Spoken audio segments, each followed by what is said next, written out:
Welcome to media news. నేను Prasad. AP రాజకీయాల్లో బూతులు చెప్పలేని బూతు పురాణం, రాయలేని బూతులు. అంబటి రాంబాబు గారు చంద్రబాబు నాయుడు గారిని చెప్పలేని విధంగా అనరాని బూతులతో ఈ రోజు విమర్శించాడు. అసలు ఎందుకు రాజకీయ నాయకులు అంత దిగజారి బూతులు మాట్లాడుతున్నారు? నిజంగానే ఏదైనా ఒక సమస్య ఉంది, ఏదైనా ఒక అంశం ఉంది, ఏదైనా ఒక విషయం ఉంది, ఏదైనా ఒక రాజకీయ పరస్పర దూషణలు చేసుకుంటారు. ఇంత దిగజారి దూషణలు వినలేదు, చూడలేదు, భవిష్యత్తు కూడా చూడం. అలాంటి పదజాలంతో ఈ రోజు ఏపీ ముఖ్యమంత్రి చంద్రబాబు నాయుడు గారు వైసీపీ నాయకుడు అంబటి రాంబాబు గారు అంత బండ బూతులు తిట్టారు. అసలు ఎందుకు వచ్చింది ఈ విషయం? తిరుమల తిరుపతి లడ్డు ప్రసాదంలోనే 1000 కల్తీ జరిగిందని సిట్టు అధికారులు తేల్చేశారు. ఆ విషయాల మీద ఒకరికొకరు ఈ రోజు విమర్శించుకునే ప్రయత్నంలో అంబటి రాంబాబు ఏదైతే ఆయన గతంలో మాట్లాడిన విషయాలకు ఈ రోజు ఆయనని అరెస్ట్ చేస్తారని ఒక ఆలోచన విధానంతో నన్ను అరెస్ట్ చేస్తే బాగుండదు అనే కోణంతో ఏపీ ముఖ్యమంత్రి చంద్రబాబు నాయుడు గారిని అంబటి రాంబాబు అనకూడని మాటలని అన్నారు. అది మీడియాలో వైరల్ అవుతున్నాయి. అంబటి రాంబాబు గారు సుదీర్ఘంగా రాజకీయ నాయకుడు,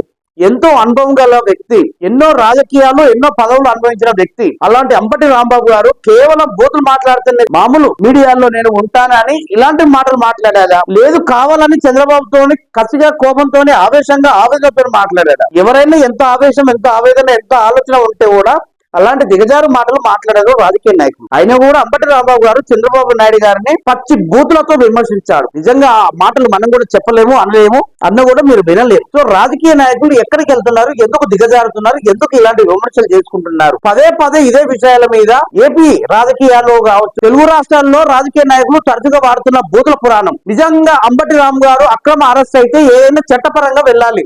న్యాయస్థానాలు ఉన్నాయి, లాయర్లు ఉన్నారు, జడ్జిలు ఉన్నారు. ఏదైనా మనము న్యాయస్థానంలో పోరాటాలే, కొట్లాడాలి, నిలదీయాలి.